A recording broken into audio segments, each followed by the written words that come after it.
Hello students, welcome to my class Aditya Education. Good afternoon to all. This is Aditya Meher. Today we will continue from where we stopped in the last class. Today we will study a new topics, the making of nationalism in Europe. तो हम आज क्या करेंगे, जो last class में छोड़े थे वहां से कंटिन्यू करेंगे। ये जो नया चैप्टर टॉपिक है उसका नाम है क्या, the making of nationalism in Europe. यही टॉपिक से हम आगे कंटिन्यू करेंगे, ठीक है। So despite having so much diversity in Europe, how did the feeling of a nation state develop among the people? During that time period, people in Europe spoke different languages. For example, the aristocrats of the Galicia region spoke the Polish language, while the peoples of the Hungary region spoke the Magyar language. Such differences did not easily promote a sense of political unity. The only tie binding these diverse groups together was a common allegiance to the emperor. But out of these diversities, the idea of nations was born and the dream of a nation state took shape. तो देखो, हम एक नया topic पढ़ेंगे, वो क्या है, the making of nationalism in Europe. तो उस टाइम में इतने सारे डाइवर्सिफाई हो के, मतलब डाइवर्सिटी हो के भी क्या हुआ था, एक नेशन स्टेट किस तरह से बन पाया था यूरोप में जितने भी कंट्री थे वो, ठीक है। सो किस तरह से हुआ था, आगे देखते हैं। What we know today as Germany, Italy and Switzerland were divided into kingdoms। तो यही बात बोल रहा है कि यहाँ पे क्या, कि जो यूरोप के बहुत सारे रीजन्स थे, बहुत सारे जो राजाओं का शासन चल रहा था, वो क्या कर रहे थे, एक छोटे छोटे किंगडम से बटे हुए थे। डचेस, कैंटन्स, ये क्या छोटे छोटे इलाका होते हैं, इस तरह से वो बटे हुए थे। कुछ rulers had there autonomous territories, और जो रूलर्स थे वो कौन थे, ऑटोनोमस टेरिटरीज को संभालते थे। मतलब किंग थे जिसके पास ही सब पावर था, सुप्रीम पावर था। Eastern and central Europe were under autocratic monarchies. जो ईस्टर्न एंड सेंट्रल यूरोप थे, ठीक है, जो eastern and central Europe, eastern मतलब कौन सा रीजन होगा यूरोप का, इसको मुझे उसका एक कंट्री का नाम बता के कमेंट सेक्शन में लिखो, ठीक है। Eastern and central Europe were under autocratic monarchy. जो ईस्टर्न एंड सेंट्रल यूरोप वो ऑटोक्रेटिक मोनार्की चल रहा था उस टाइम में, राजाओं का शासन चल रहा था। Within the territories of which lived diverse peoples, they did not see themselves as sharing a collective identity, a common culture, or often they have spoken different language and belong to the different ethnic groups। तो ये क्या बोल रहे हैं यहाँ पे देखो, जो ईस्टर्न एंड सेंट्रल यूरोप थे वो मोनार्की के अंडर में था, और जो जितने भी टेरिटरीज जो डाइवर्सिफाई में थे, ठीक है, वो वहां पे क्या कर रहे थे, किंग का शासन चल रहा था। they did not see themselves as sharing up। तो क्या होता, उस टाइम में किंग थे, उनका सुप्रीम सब कुछ किंग के हाथों ही हो रहा था। तो ये लोग सोच रहे थे कि किंग ही हमारा सब कुछ है, लेकिन उनके बीच में क्या नहीं था, वो कलेक्टिव आइडेंटिटी नहीं था, शेयर्ड कल्चर नहीं था, कॉमन कल्चर नहीं था, ठीक है। वो अलग अलग लैंग्वेजेस बोल रहे थे, अलग अलग एथनिक ग्रुप से वो बिलोंग करते थे। तो इसी की वजह से क्या हुआ था, बहुत सारा डाइवर्सिफाई उसी टाइम देखने को मिला था। तो क्वेश्चंस यहाँ पे यही अराइज हो रहा है कि इतने सारे डिफरेंसेस हो के भी, ठीक है, तो ये एक किस तरह से कंट्री मतलब यहाँ से इमर्ज होने देखने को मिला था, ये क्वेश्चन है। देखिए, how did nationalism and the idea of nation state emerge. तो इतने सारे डाइवर्सिफाई हो के भी किस तरह से ये नेशनलिज्म का भावना कहाँ पे देखने को मिला था, ये नेशन स्टेट बनने जो आइडिया था वो कहाँ पे देखने को मिला था, यूरोप के सभी कंट्री में, ठीक है। उसके बाद देख लेते हैं the Habsburg empires that ruled over Austria Hungary. जो हैब्सबर्ग एम्पायर किसे बोलते हैं हम, ऑस्ट्रिया हंगरी को बोला जाता था, उसको हैब्सबर्ग एम्पायर बोला जाता है, ठीक है। For example patchwork of many different regions and peoples, अलग अलग रीजन्स के लोग यही जो ऑस्ट्रिया हंगरी और हैब्सबर्ग एम्पायर के अंडर में रह रहे थे, ठीक है, इसके अंडर में वो सब कुछ कर रहे थे। इनका कोई इंडिपेंडेंस नहीं था, ये कोई आजादी से नहीं रहते थे। तो it include the alpine regions, और क्या इंक्लूड है अल्पाइन रीजन्स, जहाँ पे कि Tyrol, Austria and the Sudetenland as well as Bohemia where the aristocracy predominantly German speaking. ये जो रीजन्स बोल रहा है तुमको, alpine regions, Tyrol, Austria, Sudetenland as well as Bohemia, ये सब जगह में क्या था, अरिस्टोक्रेसी का डोमिनेंसी था।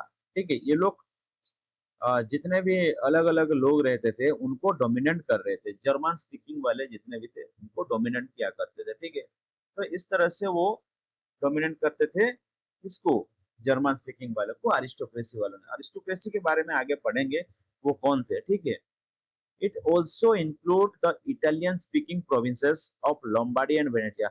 इसमें और कौन कौन इंक्लूड थे, इटालियन स्पीकिंग प्रोविंसेस मतलब इटाली लैंग्वेज बोलने वाला कुछ रीजन्स, जो कि लोम्बार्डी एंड वेनेसिया से वो बिलोंग करते थे, वो भी इंक्लूड थे यहाँ पे। ठीक है, और क्या, in Hungary, Hungary half of the population spoke Magyar. देखो, जो हंगरी का पॉपुलेशन है उनका 50% माइगर लैंग्वेज बोलते थे, और क्या था, वो हाफ जो थे वो वेराइटी ऑफ डायलेक्ट्स बोल रहे थे। ठीक है, लैंग्वेज में भी एक वेराइटी देखने को मिलता है ना, तो उसको डायलेक्ट्स, रीजनल डायलेक्ट बोला जाता है। ठीक है, तो ये जो रीजनल डायलेक्ट होता है बहुत ज्यादा था कहाँ पे, हंगरी में।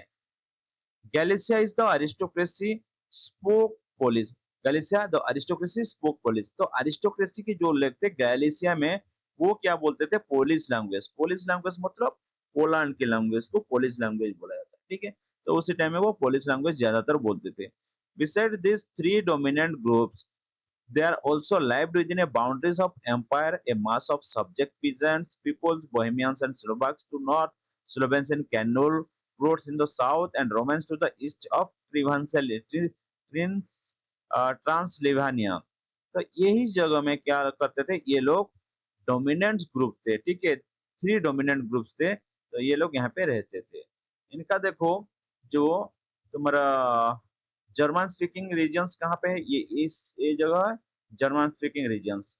ठीक है, इटालियन स्पीकिंग रीजन्स, ये जो ग्रीन वाला लोम्बार्डी एंड वेनेटिया, ये कहाँ पे देखने को मिलता है, इटालियन। माइगर स्पीकिंग रीजन्स, ये लोग माइगर स्पीकिंग, हंगरी का हाफ लोग क्या बोलते थे, माइगर लैंग्वेज बोलते थे।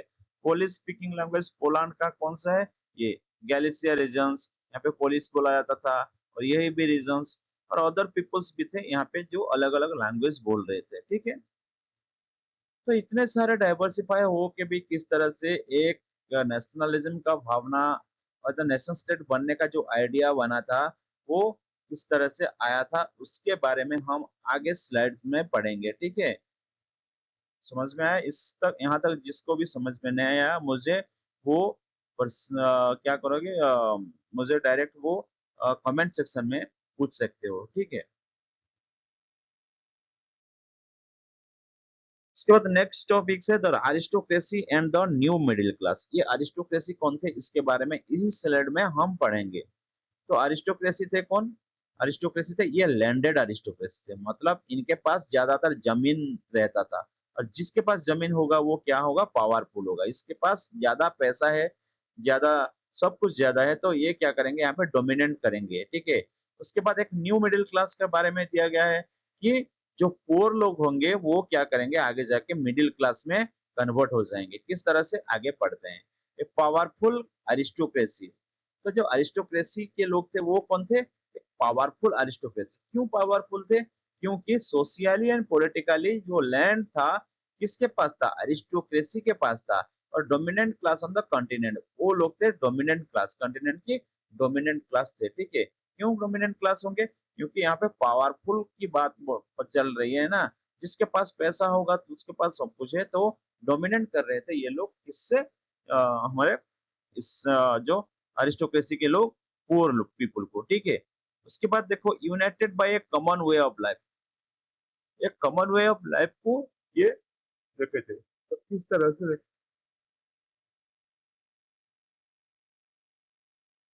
दे own state in the countryside. तो उनका कुछ घर कहाँ पे होता था, कंट्री साइड में, गांव वगैरह में भी उनका कुछ जमीन था, घर था। ठीक है, और क्या, they spoke French purpose of diplomacy and high society. ये जो अरिस्टोक्रेसी के जो पावरफुल रिच पर्सन थे, वो कौन सी लैंग्वेज बोलते थे? फ्रेंच लैंग्वेज बोलते थे। क्यों? क्योंकि जो भी उस टाइम में फ्रेंच लैंग्वेज बोलता था, उसको हाई सोसाइटी का दर्जा दिया जाता था, ठीक है? जैसे कि अभी इंग्लिश लैंग्वेज जो भी बोलता है, उसको क्या बोलते हैं हम? एजुकेटेड, वेल एजुकेटेड बोला जाता है, ठीक है? तो उसी टाइम में ये फ्रेंच लैंग्वेज जो भी बोलते थे, एक फ्रेंच लैंग्वेज को ही बहुत सारे लोग मान्यता देते थे, ठीक है? तो जो भी फ्रेंच लैंग्वेज बोलते थे, उसको हाई सोसाइटी का दर्जा दिया जाता था। उसके बाद the families were often connected by ties of marriage, ठीक है? जितने सारे जो फैमिलीज हैं, उनके अरिस्टोक्रेसी के फैमिली कनेक्टेड थे ईच अदर, ठीक है? जहां पे भी रहेंगे वो क्या करेंगे? कनेक्ट करेंगे।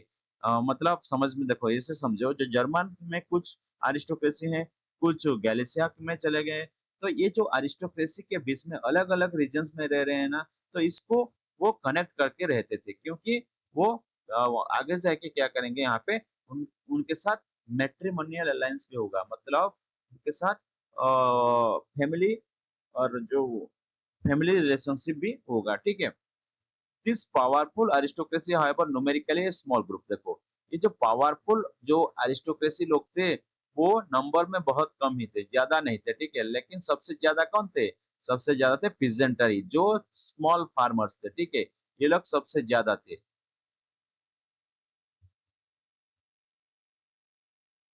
उसके बाद देखो to the west, west side में क्या हुआ था? देखो, ये तो चला गया हमारा, ऑलरेडी अरिस्टोक्रेसी कौन थे? The work of the land was farmed by tenants and small owners. Work of the lands मतलब जो लैंड्स था, वो क्या करते थे? फार्मर्स लोग, टेनेंट्स लोग क्या करते थे? स्मॉल ओनर्स को, from tenants and small owners farming करने के लिए दे देते थे, ठीक है? तो eastern and central Europe, eastern and central Europe में क्या हुआ था? The pattern of land holding was characterised by vast state which were cultivated by serf. तो जो ईस्टर्न मतलब जो रशिया के रीजन्स होगा, सेंट्रल यूरोप होगा, तो वहां पे क्या हुआ था? ये लोग सर्फडम यूज करते थे, सर्फडम के हिसाब से वो काम करते थे। सर्फडम का मतलब क्या? गुलाम। गुलाम होके वो क्या करेंगे? काम करेंगे, और उसमें से भी उनको कोई पैसा नहीं दिया जाएगा, कोई पेमेंट नहीं दिया जाएगा, वो ऐसे मुफ्त काम करेंगे, ठीक है? तो उसको क्या बोला जाता था? जो हमारे ईस्टर्न एंड सेंट्रल यूरोप में ये सब हुआ था, ठीक है?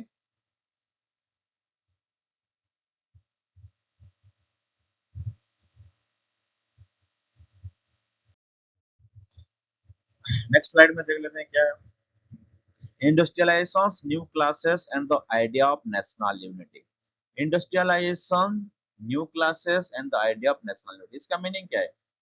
उसी टाइम पीरियड में एक इंडस्ट्रियलाइजेशन देखने को मिला था। और याद रखो तुम लोग कि जो इंडस्ट्रियलाइजेशन शुरू कहाँ से हुआ था?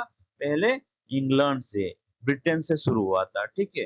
ब्रिटेन से शुरू हुआ, और बाद में जाके अलग कंट्री में वो चला था। तो ये इंडस्ट्रियलाइजेशन का मतलब क्या है? इंडस्ट्रियलाइजेशन मतलब बहुत सारा फैक्ट्री, ये लोग मशीन मेड फैक्ट्री, मशीन से बना हुआ सब कुछ ये यूज करने लगे, तो उसको क्या बोला जाता था? इंडस्ट्रियलाइजेशन, ठीक है? न्यू क्लासेस, यहाँ पे एक न्यू क्लासेस भी देखने को मिलेगा, जो कि नेशनल यूनिटी को ये लोग क्या करेंगे? प्रमोट करेंगे। In Western and Central Europe, the growth of industrial productions and trade meant the growth of towns and the emergence of commercial classes whose existence was based on productions for the market. यहाँ पे क्या बोल रहा है? देखो, in western parts of central Europe, जो central Europe के western parts में क्या हुआ था? इंडस्ट्रियल रिवॉल्यूशन बहुत ज्यादा बढ़ गया था, ठीक है? समझ में आ रहा है? तो उसी टाइम पीरियड में बहुत सारा प्रोडक्शंस भी हमको देखने को मिला था, जो कि उसी टाइम में इंग्लैंड को बहुत प्रॉफिट दिलाया था। Industrialisation began in England in the second half of the 18th century. 18th century की सेकेंड हाफ में क्या होगा? इंडस्ट्रियलाइजेशन शुरू हुआ था इंग्लैंड में, but in France and part of the German states. लेकिन वो जो फ्रांस और जर्मन स्टेट में ये बाद में जाके पहुंचा था, ठीक है? क्या? इंडस्ट्रियलाइजेशन तो शुरू कहाँ से सबसे पहले हुआ? शुरू सबसे पहले हमारे इंग्लैंड में हुआ था, ब्रिटेन में हुआ था, ठीक है? और फ्रांस और जर्मनी में जाके बाद में जाके 19th सेंचुरी में पहुंचा था। हमारा मिल गया कब? 18th सेंचुरी में, second half of 18th century, और उनका मिला 19th सेंचुरी में। In its wake, a new social groups came into being, a working classes population and middle classes made up of industrialists, businessmen and professionals। देखो यहाँ पे जो new social groups थे वो कहाँ से बिलोंग करते थे? पुअर क्लासेस से। ठीक है, पुअर क्लासेस से कैसे? इनके पास कोई पैसा नहीं था। जब इंडस्ट्रियल रिवॉल्यूशन हुआ तब इनको कुछ काम मिला इंडस्ट्री वगैरह में, फैक्ट्री में। तो जब फैक्ट्री में उनको काम मिलेगा तो उनका पेमेंट भी ये लोग देंगे। अगर वही पेमेंट को क्या करेगा, जो फार्मर्स लोग थे, जो लेबर्स लोग थे, वही पैसे को ये लोग जाके क्या करेंगे, इन एजुकेशन में इन्वेस्ट करेंगे। इनके जो बच्चे हैं इनको एजुकेशन में इन्वेस्ट करेंगे। एजुकेशन में इन्वेस्ट होगा तो क्या करेंगे ये लोग, जो उनके सन लोग हैं वो क्या करेंगे, आगे जाके पढ़ाई कर पाएंगे। पढ़ाई करेंगे करेंगे उसके बाद उनको जॉब भी मिल सकता है। जॉब मिलेगा तो क्या होगा, वो प्रॉफिट कमाएंगे। तो प्रॉफिट मिल रहा है उसी में से। ठीक है, तो इंडस्ट्रियलाइजेशन की वजह से कोई भी और गरीब नहीं रहा। In Central and Eastern Europe, these groups were smaller in number till 19th century। 19th century तक क्या हुआ था, यही ग्रुप बहुत छोटा था, लेट 19th century तक। सोशल ग्रुप्स, क्या क्या सोशल ग्रुप्स था उस टाइम में देख लेते हैं। Working class, middle class and commercial class. Working class में कौन थे, मिडिल क्लास में कौन थे, कमर्शियल क्लास में कौन थे? वर्किंग क्लास में देखो, working in factories, mines and transport face long hours and low wages. तो यहाँ पे जो वर्किंग क्लासेस के लोग थे वो उनको क्या किया जाता था, फैक्ट्रीज में काम करने के लिए जाया जाता था। माइंस करेंगे ये लोग, ट्रांसपोर्ट करेंगे एक जगह से दूसरी जगह। ठीक है, plus doing hours and low, जैसे इतना सारा काम करके भी इनको बहुत कम वेतन मिलता था, कम वेतन, बहुत कम सैलरी देते थे। ठीक है, उसके बाद मिडिल क्लास, मिडिल क्लासेस के लोग वो कौन थे, इंडस्ट्रियलिस्ट थे, बिजनेसमैन थे। ये बाद में मिडिल क्लास बने, पहले कौन थे, ये पुअर। तो पहले पुअर थे, बाद में मिडिल क्लास बने, और जो आगे पे सबसे पहले हैं वो अरिस्टोक्रेसी के लोग हैं। तो ये लोग अरिस्टोक्रेसी तो है ही नहीं, तो पुअर भी नहीं है, तो मिडिल क्लास बोलेंगे इन लोग को। ठीक है, commercial classes, traders and merchants who expanded trade and market. जो ट्रेडर्स लोग हैं, मर्चेंट्स लोग हैं, वो क्या करेंगे, उनके मार्केट को आगे बढ़ाने में वो मदद करेंगे। ठीक है, तो उसके बाद देखो टाइमलाइन ऑफ इंडस्ट्रियलाइजेशन। इंडस्ट्रियलाइजेशन का टाइमलाइन सबसे पहले second half of Indian century में कहाँ पे हुआ था, इंग्लैंड में। उसके बाद फ्रांस में 19th सेंचुरी, जर्मन साइड में भी 19th सेंचुरी। तो बाद में जाके ये इन दोनों कंट्री में क्या हुआ था, हमारा इंडस्ट्रियलाइजेशन शुरू हुआ था। The idea of national unity. It was among the peoples or educated peoples, liberal middle classes, that ideas of national unity following abolition as aristocracy privilege। तो जब ये क्या हुआ, नेशनल यूनिटी इन लोगों के बीच में आ गया, तो ये लोग क्या करने लगे, जो प्रिविलेज बाय बर्थ मिल रहा था उसको एबलिश करने का, एबलिश करने के लिए वो डिमांड करने लगे। ठीक है, industrialization changed economics, new social classes changed society, idea of freedom and unity changed the future of nations। ठीक है, जब इंडस्ट्रियलाइजेशन इकोनॉमिक सेक्शन में बहुत ज्यादा चेंजेस लाया था। ठीक है, सोशल क्लासेस में भी चेंजेस देखने को मिला था, फ्रीडम मिला था, यूनिटी, ये सब सब कुछ मिला था कब, जब इंडस्ट्रियलाइजेशन आ गया।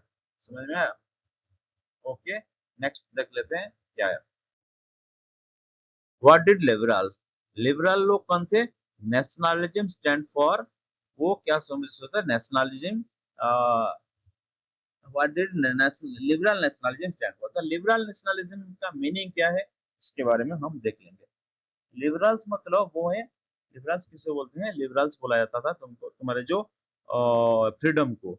और नेशनलिज्म मतलब जिसके पास वो नेशनलिस्ट का भावना होता है उसको क्या बोला जाता है, nationalism. The idea of national unity in early 19th century Europe were closely allied to the ideology of liberalism।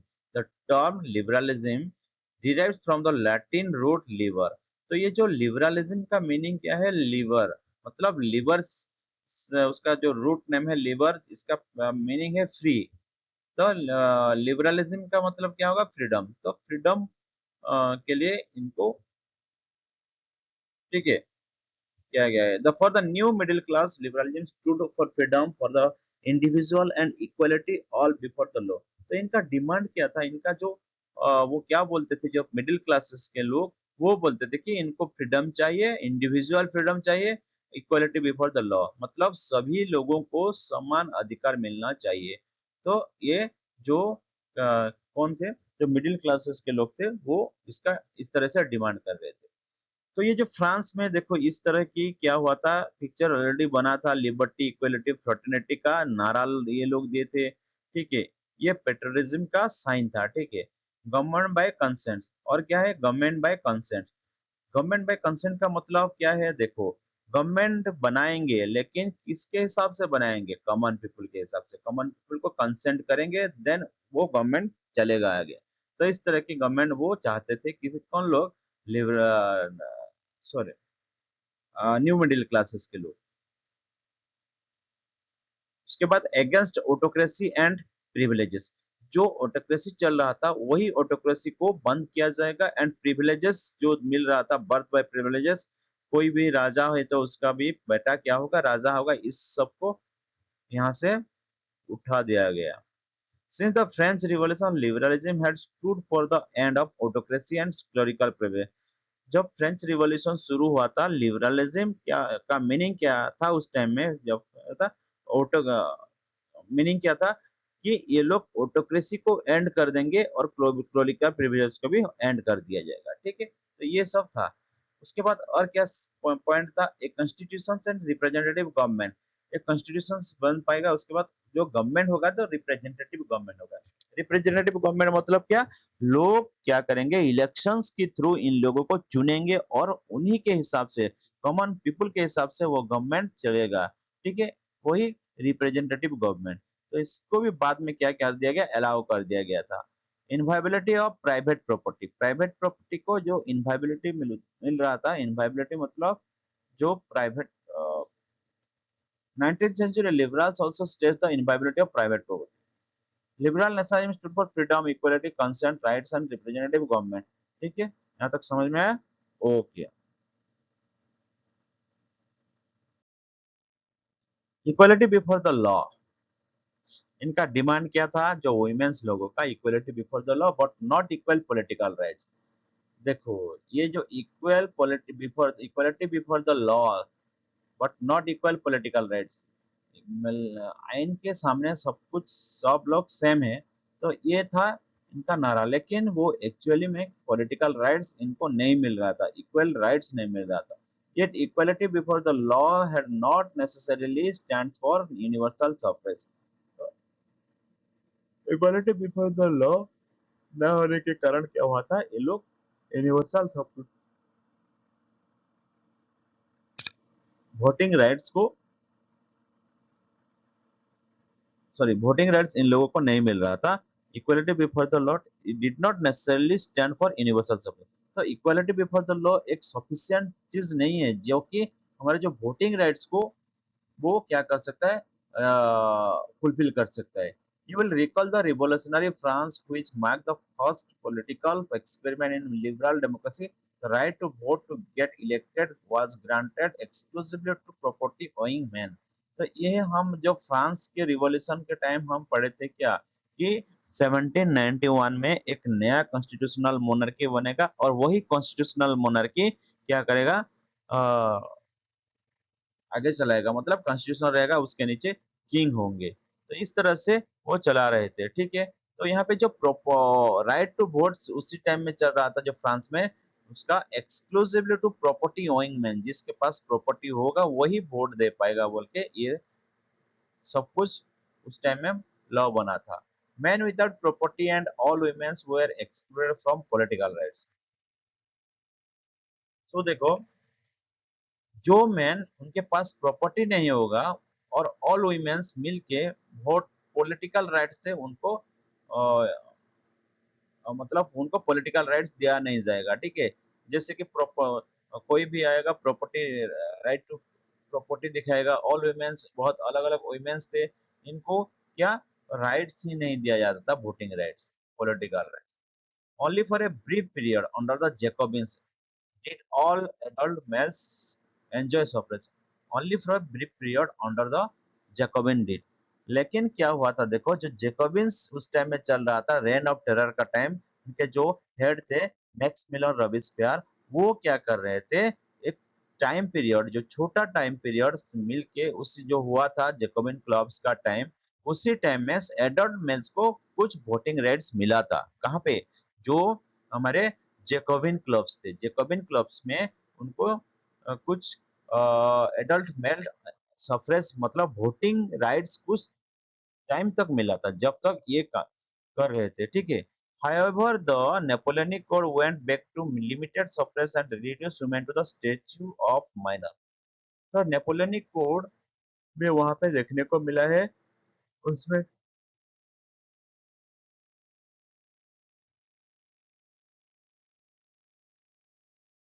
throughout the 19th and early 20th century, women had non-property men organized opposition movement demanding equal political rights।